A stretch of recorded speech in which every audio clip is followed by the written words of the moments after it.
Welcome to Litbit channel. Today we will see the poem Mirror by Sylvia Plath, impression book by question answer. First one, how do the opening lines describe the exactness of the mirror? The opening lines, the exactness of the mirror. I have no preconception. Whatever I see, I swallow immediately. Just as it is unmisted by love or dislike. I am not cruel, only truthful. These four lines expose suggesting that the mirror reflects reality without distraction, bias or emotional influence. The mirror has no preconceptions, implying an objective and neutral perspective. Swallows whatever I see immediately. It means it indicating a direct and unfiltered reflection. Is unmisted by love or dislike, showing the mirror reflection is not clouded by emotions or personal opinion. Then claims to be not cruel, only truthful. It's emphasizing the mirror commitment to accuracy and honesty. By establishing the mirror exactness and objectivity, Plath sets the tone for the rest of the poem, which explores the complexity of self-perception, identity and the relationship between the individual and the reflection. Second one, the mirror says, I have no preconception. How far is this statement true? Pick out the expressions which support your answer.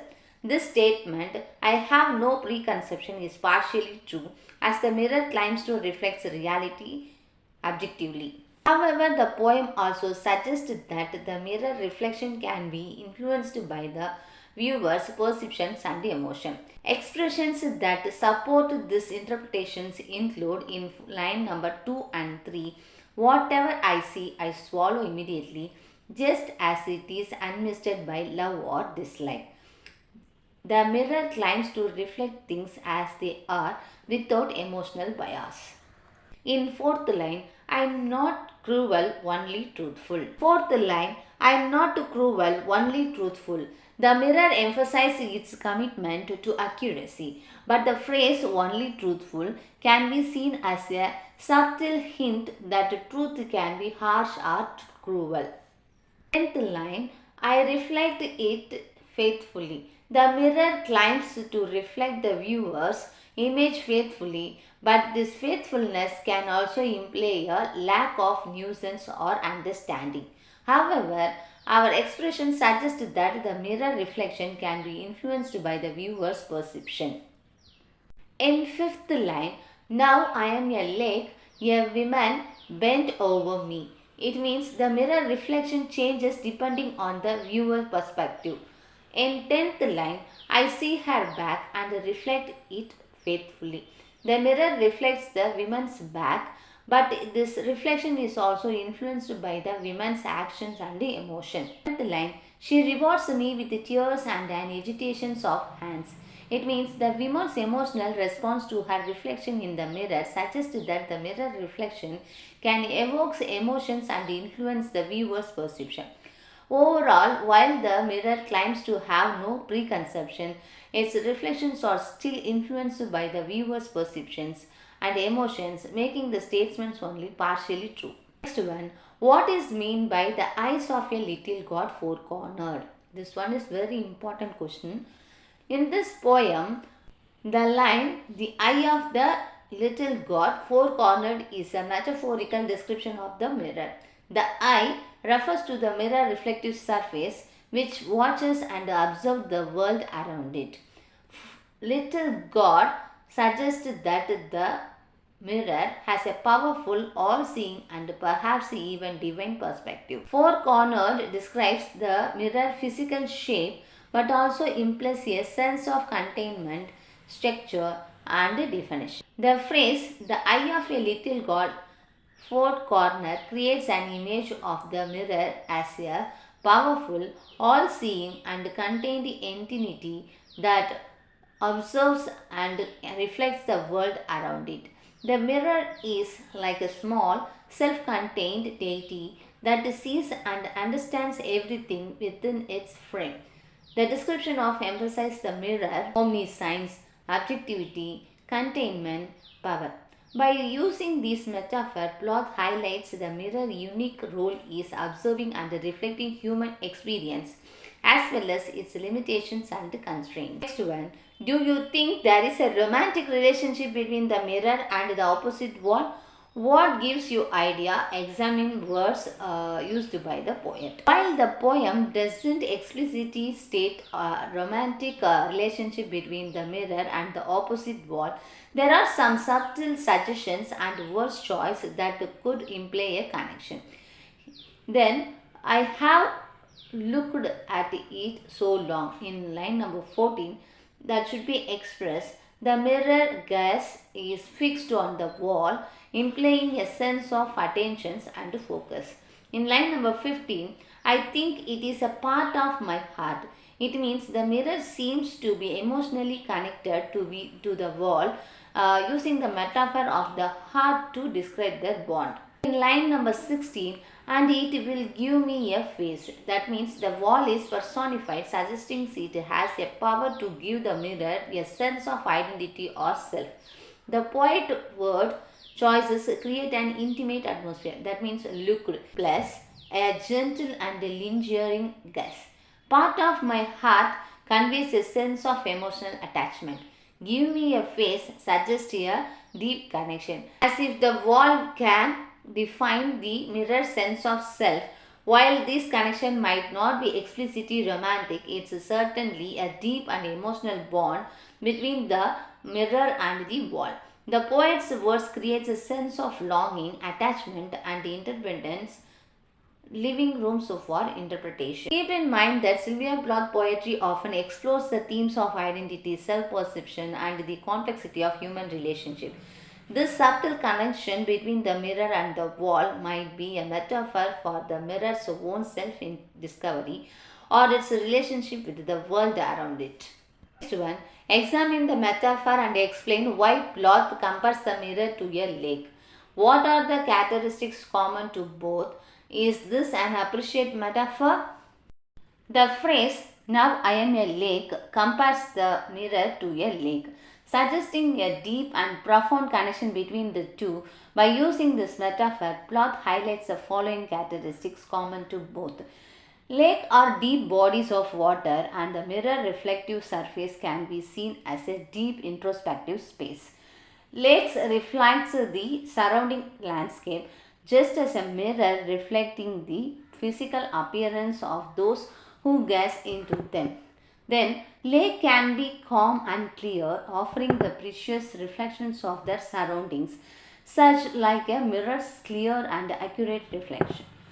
Then, lakes have hidden depths and unseen currents, much like the mirror ability to reveal and conceal aspect of the self.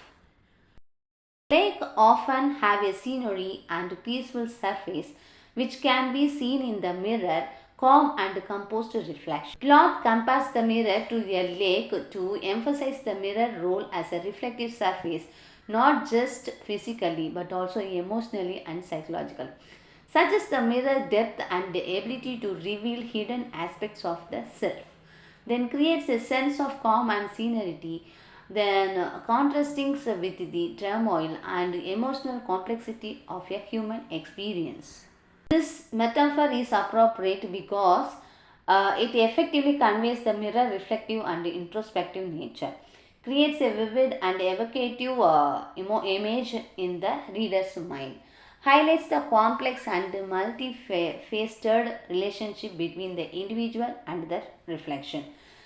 By using this metaphor, Plath sets the stages for the women's searches for self-discovery and understanding, emphasizing the mirror role as a tool for introspection and exploration. Next one, why does the poet call the candles and the moon liar?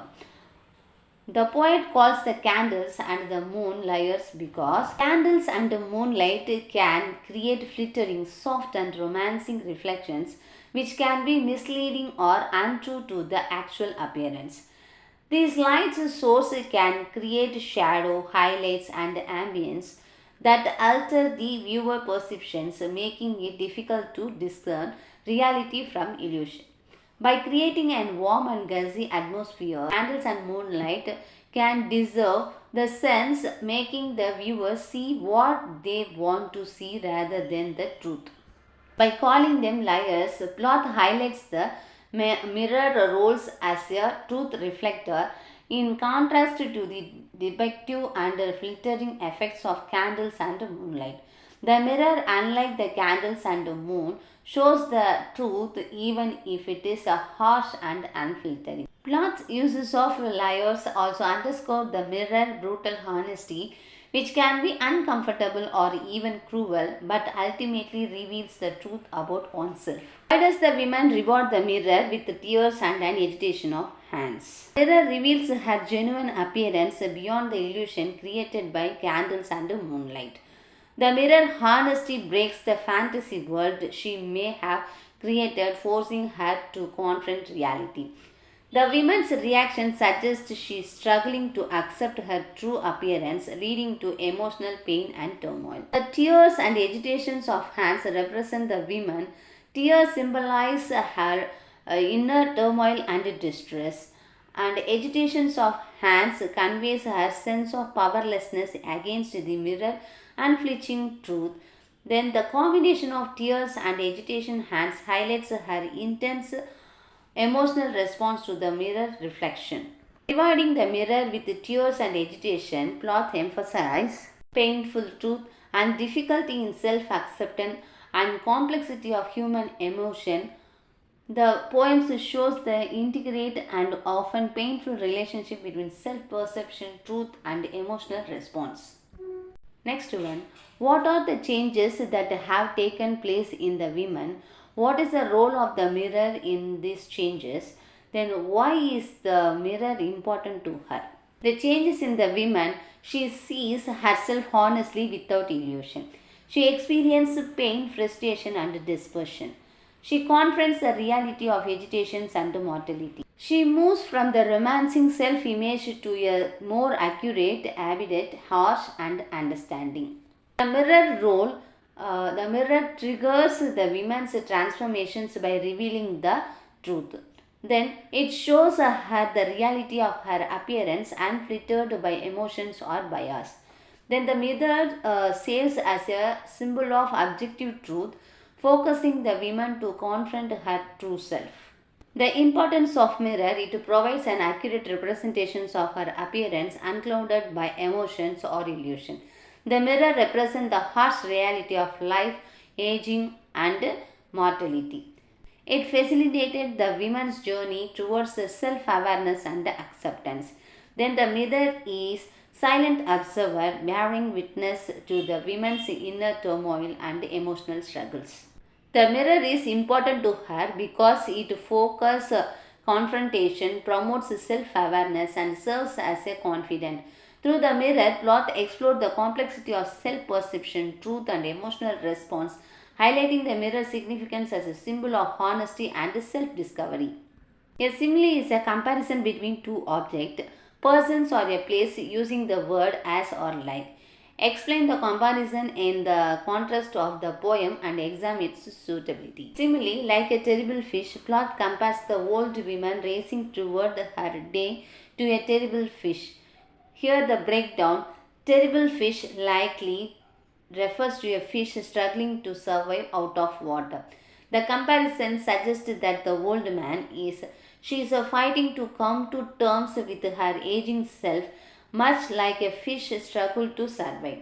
Then, just as a fish is out of its element, the women feel out of control, facing the harshness reality of her aging. The fish flailing movements convey a sense of vulnerability and mirroring the woman's emotional fragility.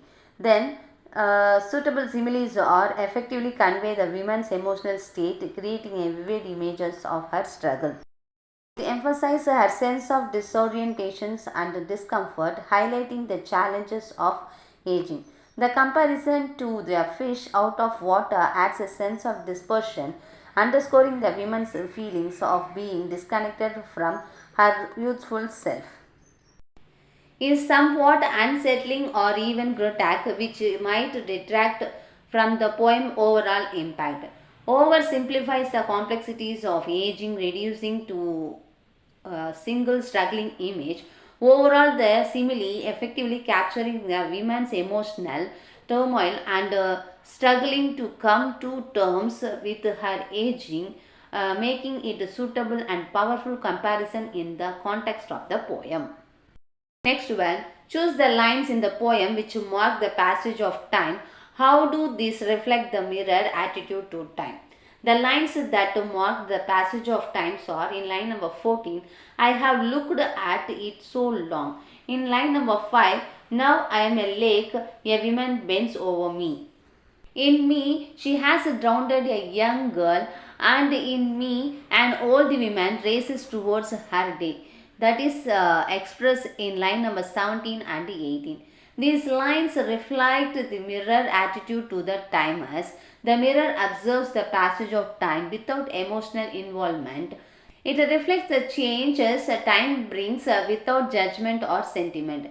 The time remains unchanged or steady observer of passing years. It reveals the effects of time unvarnished and honest. Mirror attitude towards the time is one of neutrality, objectivity and permanence.